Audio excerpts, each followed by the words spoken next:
Iran ने एक के बाद एक मिसाइलों से हमला करके साफ कर दिया है कि अमेरिका और इजराइल के साथ कोई बातचीत नहीं होगी। ईरान के हमले तब तक जारी रहेंगे जब तक कि वो एक एक मौत का बदला ना ले ले, अमेरिका को मिडिल ईस्ट से भगा नहीं दे। आईआरजीसी ने सीधे ट्रंप को चुनौती दी है, कहा है कि युद्ध ट्वीट से नहीं जीता जाता बल्कि जंग के मैदान में जीता जाता है, जहां आने की उनकी हिम्मत नहीं है। ईरानी सेना ने कहा है कि ट्रंप अपने ऑपरेशन का नाम एपिक फ्यूरी से बदलकर एपिक फियर रख ले।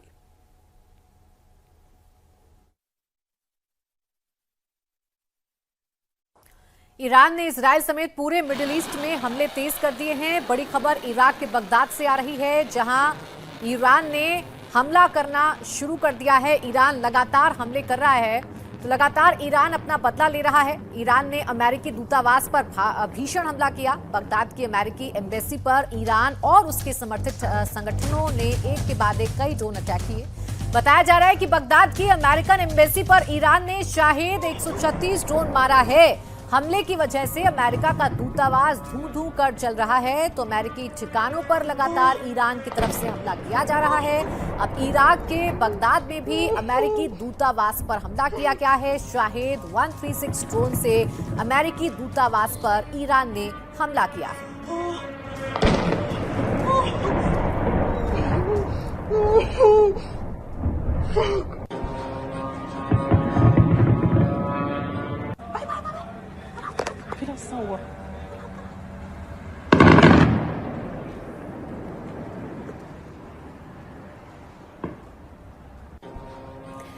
अमेरिकी दूतावास में लगातार हमले एक के बाद एक हुए हैं।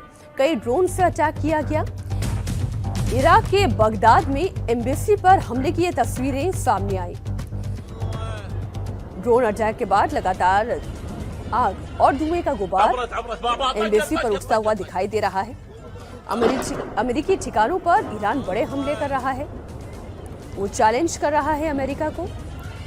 ईरान का चैलेंज ये है कि अमेरिका इसे एपिक फ्यूरी ना कहे कि एपिक फियर के तरह से अब डील कर रहा है, क्योंकि अमेरिका के पास हिम्मत नहीं है कि वो आमने सामने की जंग लड़ सके।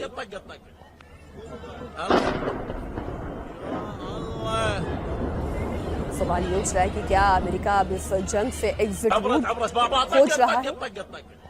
ट्रंप ने एक ऐसा युद्ध शुरू कर दिया है जिसका अंत कैसे होगा, जिसका टारगेट क्या होगा। क्या अमेरिका खुद इस युद्ध को शुरू करके फंस गया है। बगदाद में जहां ड्रोन से हमला हुआ उसकी तस्वीरें आप देख रहे हैं। तबाही इस वक्त केवल तेहरान में नहीं आ रही है बल्कि मिडिल ईस्ट के बाकी देशों में भी आ रही है। बगदाद में अमेरिकी दूतावास पर ताबड़तोड़ हमले हो रहे हैं। एम्बेसी की सुरक्षा में लगे अमेरिका सेना के एयर डिफेंस सिस्टम लगातार एक्टिवेट हैं। अमेरिकी सेना सीरैम एयर डिफेंस सिस्टम से ड्रोन को हवा में तबाह कर रही है। अमेरिका के सीरैम ने इराकी मिलिशिया के कई ड्रोन्स को नष्ट भी कर दिया है। तो अमेरिकी दूतावास को लगातार ईरान निशाना बना रहा है। इराक के बगदाद में लगातार ड्रोन अटैक किए जा रहे हैं ईरान की तरफ से। हालांकि अमेरिका का जो एयर डिफेंस सिस्टम है वो इन ड्रोन्स को इंटरसेप्ट करने की कोशिश कर रहा है और कई ड्रोन्स को हवा में मार गिराया जा रहा है, लेकिन कई ड्रोन ऐसे हैं जो तबाही बनकर टूट रहे हैं और अमेरिकी दूतावास में धुआं इस वक्त हो चुका है।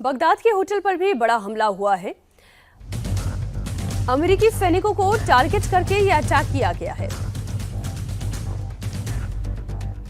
बगदाद से तस्वीरें जो आ रही हैं वो भी हम आपको बता दें। ईरान भले ये कह रहा है कि वो मिडिल ईस्ट के तमाम देशों पर हमला कर रहा है, उसमें वो सिविलियंस पर अटैक नहीं कर रहा है, वो सिविल इंफ्रास्ट्रक्चर पर अटैक नहीं कर रहा है, उसके टारगेट पर केवल अमेरिका के मिलिट्री बेसिस है, लेकिन तस्वीरें कुछ और कह रही हैं। पहले एम्बेसी पर अटैक करना, उसके बाद होटल पर हमला करना। क्या आप ये जानते हैं होटल पर हमला क्यों किया गया? दरअसल जिस अमेरिकी दूतावास पर हमला हुआ है उससे जुड़े हुए कर्मचारी या अमेरिकी सैनिक इसी होटल में रह रहे थे। ईरान का कहना यह है कि इसलिए इस होटल पर हमला किया गया। अमेरिकी सैनिकों को टारगेट करने के लिए यह हमला किया गया। रॉयल ट्यूलिप होटल है जिस पर यह धमाका हुआ है और वहां पर आग की ऊंची लपटें उठती हुई दिखाई दे रही हैं।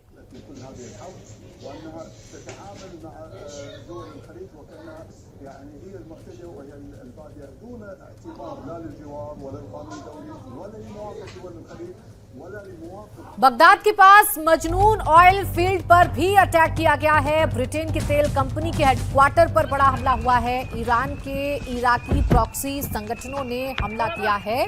उसकी तस्वीर भी हम आपको दिखा रहे हैं। ईरान लगातार इराक के बगदाद पर ड्रोन से अटैक कर रहा है। अमेरिकी दूतावास को टारगेट किया जा रहा है, अमेरिकी सैनिकों को टारगेट किया जा रहा है।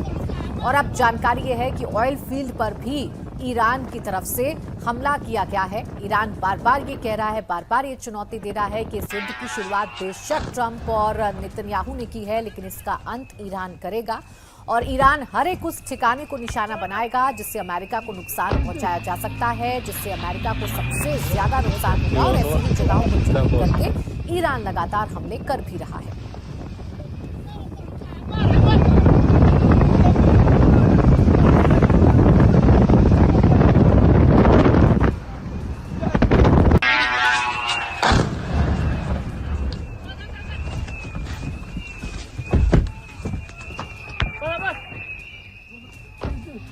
तो ये तस्वीरें भी हम आपको दिखा रहे हैं। इराक पर लगातार ईरान की तरफ से हमले किए जा रहे हैं। बगदाद पर लगातार ईरान की तरफ से हमले किए जा रहे हैं। और ये जो हमले हैं जैसे जैसे बढ़ रहे हैं वैसे वैसे सवाल और गहरा होता जा रहा है कि क्या अमेरिका अब इस युद्ध में कूदकर बचता रहा है? क्या ट्रंप इस युद्ध से निकलना चाहते हैं? और क्या ट्रंप को इस युद्ध से अब एग्जिट रूट नहीं मिल पा रहा है? दुबई के फ्यूल टैंकर पर भी हमले की खबर है। एयरपोर्ट के पास फ्यूल टैंकर पर अटैक हुआ है। ड्रोन हमले के बाद फ्यूल टैंकर में आग लग गई है। दुबई पर भी लगातार ईरान की तरफ से निशाना साधा जा रहा है। दुबई पर भी लगातार हमले किए जा रहे हैं और अब फ्यूल टैंकर में आग लगने की जानकारी है। ये फ्यूल टैंकर पर हमला किया गया है ईरान की तरफ से और कैसे आग की लपटें पूरे आसमान में छा गई हैं वो तस्वीरें देखकर आप समझ सकते हैं। भीषण आग लग गई इस फ्यूल टैंकर में जैसे ही इस पर अटैक होता है। तो जितने भी ऑयल ठिकाने हैं वहां पर लगातार ईरान हमला कर रहा है। ईरान ऑयल क्राइसिस जरूर पैदा करना चाह रहा है ताकि प्रेशराइज कर सके अमेरिका को। और जो शर्तें ईरान रख रहा है उन शर्तों को मनवाने में ईरान कामयाब रहे, इसलिए ऑयल ठिकानों को निशाना बनाया जा रहा है, फ्यूल टैंकर्स को निशाना बनाया जा रहा है। और हमला कितना भीषण है वो तस्वीरें बता रही हैं।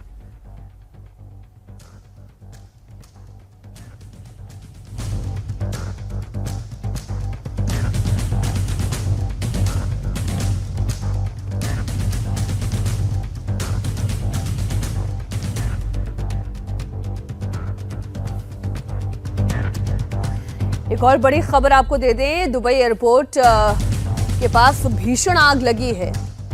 ईरान ने ड्रोन हमला किया है। दुबई एयरपोर्ट के पास भीषण आग लगी है। दुबई एयरपोर्ट के पास ये हमला हुआ। ड्रोन हमला ईरान की तरफ से किया गया और दुबई पर हाल के दिनों में लगातार हमले आप देख रहे हैं, हो रहे हैं। फिर चाहे एयरपोर्ट हो, वहां का होटल हो, सिविल इंफ्रास्ट्रक्चर हो, उन्हें निशाना बनाने की कोशिश हो रही है। ईरान ये कह चुका है कि अमेरिका के साथ ईरान कोई बातचीत नहीं करेगा। अमेरिका के साथ सीज फायर भी ईरान नहीं करेगा। ये युद्ध ट्रंप ने थोपा है, शुरुआत अमेरिका ने की है, इसे खत्म हम करेंगे। IRGC लगातार ये कह रहा है, जो ट्रंप दावा कर रहे हैं कि सब कुछ खत्म हो चुका है, फायर पावर खत्म हो चुका है, ईरान के पास लीडरशिप नहीं बची है, उनका रेजिम चरमरा गया है। लेकिन सच तो यह है कि IRGC और ईरान लगातार इस जंग को अपने तरीके से, अपनी रणनीति से लड़ने की कोशिश में लगा हुआ है। अब ट्रंप भले ही एग्जिट रूट खोज रहे हों, वो ये कह रहे हों कि ईरान हमसे बात करना चाहता है, वो सीज फायर चाहता है, वो समझौता चाहता है, लेकिन ईरान कह चुका है कि उसे बातचीत में कोई इंटरेस्ट नहीं है। वहीं यूएई में अमेरिकी बेस पर भी बड़ा अटैक किया गया है। अल दफरा एयर बेस पर हमला हुआ है। अमेरिकी एयरक्राफ्ट के हैंगर्स को निशाना बनाया गया है। तो एक और खबर, ईरान लगातार हमले कर रहा है। यूएई में अमेरिकी बेसिस को लगातार अटैक किया जा रहा है। अल धफरा एयरबेस पर यह हमला किया गया है, जहां अमेरिकी एयरक्राफ्ट के हैंगर्स को ईरान ने निशाना बनाया है। ईरान बदला लेने के लिए मिडिल ईस्ट के उन तमाम देशों पर हमला कर रहा है जहां अमेरिका के बेसिस हैं, मिलिट्री बेसिस हैं, एयर बेसिस हैं। वहां लगातार ईरान की तरफ से हमले किए जा रहे हैं। यूएई पर लगातार बमबारी की तस्वीरें देखने को मिल रही हैं, ड्रोन अटैक की तस्वीरें देखने को मिल रही हैं। सवाल यही है कि मिडिल ईस्ट में छिड़ी इस जंग का अंत क्या होगा। ईरान तो साफ कर चुका है कि उसे सीज फायर में कोई दिलचस्पी नहीं है, लेकिन क्या इस जंग के अंत का कोई रास्ता निकालने की कोशिश की जाएगी। हालांकि ईरान तो ये भी साफ कर चुका है कि बेंजामिन नेतन्याहू की मौत जब तक नहीं हो जाएगी, उसकी हत्या जब तक ईरान नहीं कर देगा, तब तक ये युद्ध रुकने वाला नहीं है। वो अपने शहीदों का, खामेनेई का बदला जब तक पूरा नहीं करेंगे, जब तक ये युद्ध रुकने वाला नहीं है। ईरान लगातार मिडिल ईस्ट पर बमबारी कर रहा है। यूएई से लेकर बहरीन तक के ऑयल इंफ्रास्ट्रक्चर को निशाना बनाया जा रहा है। इस बीच पहली बार ट्रंप ने यह माना कि ईरान बहुत ताकतवर देश है। ट्रंप ने कहा है कि ईरान ने जिस तरह से एक साथ मिडिल ईस्ट के इतने देशों को निशाना बनाया, उसकी उन्हें उम्मीद बिल्कुल नहीं थी। ट्रंप ने यह माना कि ईरान बहुत ताकतवर देश है। ट्रंप ने कहा है कि ईरान ने जिस तरह से एक साथ मिडिल ईस्ट के इतने देशों को निशाना बनाया, उसकी उन्हें उम्मीद बिल्कुल नहीं थी।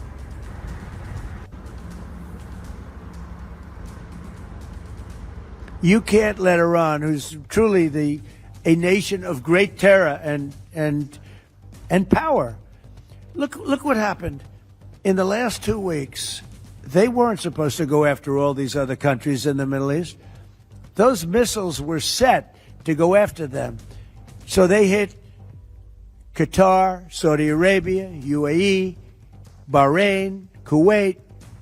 Nobody expected that. We were shocked.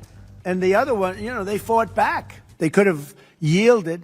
But think of it, if we weren't around, they had tremendous power. They had thousands of missiles, most of which we've terminated. Iran को लेकर ट्रंप ने एक और बड़ा बयान दिया है। ये बहुत बड़े शतरंज का खेल है। ट्रंप ये कह रहे हैं कि बहुत स्मार्ट प्लेयर्स से डील कर रहा हूं। ईरानी बहुत ज्यादा आईक्यू वाले लोग हैं। यानी ट्रंप को अब इस बात का एहसास हो रहा है कि ईरान को छेड़ तो दिया है, लेकिन ईरान की ताकत को ट्रंप ने कम आंकने की भूल की है। और ईरान अब ये बता रहा है कि वो कितना ताकतवर है और कितना स्मार्टली इस युद्ध में अपनी भूमिका ईरान निभा रहा है। Only because people don't understand it's a big chess game at a very high level. It's a very high level chess, the highest. And I'm dealing with very smart players. These are smart people. They don't get there. When you deal with some of these people, you're dealing with high level intellect, very high IQ people. Iran युद्ध से जुड़ी हुई एक और बड़ी खबर आपको दे दें। ईरान का सऊदी अरब पर अटैक। सऊदी अरब के अमेरिकी बेस पर यह ताजा हमला हुआ है।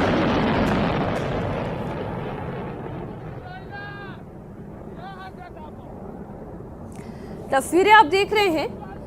ट्रंप ये कह रहे हैं कि ईरान के पास बड़ी ताकत है, लेकिन अमेरिका से बड़ा नहीं है ईरान के इस कदम की उन्हें उम्मीद नहीं थी, ये भी डोनाल्ड ट्रंप कह रहे हैं। लेकिन ईरान अब तक जो भी डोनाल्ड ट्रंप ने सोचा उसके ठीक उलट आगे बढ़ता चला गया है। चाहे वो इजराइल से लोहा लेना हो, डोनाल्ड ट्रंप से हेड टू हेड लड़ाई करनी हो, मिडिल ईस्ट के ठिकानों पर अमेरिकी बेसिस पर हमला करना हो, और जितना फायर पावर इस वक्त ईरान के पास है, उससे इतना तो समझ में आता है कि डोनाल्ड ट्रंप के तमाम दावे कि ईरान बस खत्म होने की कगार पर है, ऐसा तो नहीं है। ईरान ने बहुत जख्म खाए हैं, तेहरान बर्बाद हुआ है, बहुत से शहरों पर मिसाइलें आकर गिरी हैं। अब यहां से उनको रिकवरी में बहुत समय जाएगा, पर वो झुका नहीं है। इस बीच अमेरिकी बेस पर ईरानी हमले और भी तेज हो गए हैं। सीरिया में भी ईरान की मिसाइल गिरी है। तो लगातार ईरान अमेरिकी बेसिस पर हमला कर रहा है और अब सीरिया में भी हमले की जानकारी मिल रही है। यहाँ पर भी ईरान की मिसाइल गिरी है, यहाँ पर भी ईरान ने तबाही मचाई है। ईरान इस युद्ध में कतई पीछे हटने को तैयार नहीं है। इसके उलट ईरान के हमले और भी ज्यादा तेज हो रहे हैं और भी ज्यादा भीषण हो रहे हैं। मिडिल ईस्ट के वो तमाम शहर जहां अमेरिका ने अपने बेसिस बना रखे हैं, जहां अमेरिका के दूतावास हैं, वहां पर ईरान लगातार हमले कर रहा है। और इसी सिलसिले में अब सीरिया में भी अटैक किया गया है, जहां अमेरिकी बेस को ईरान ने निशाना बनाया है।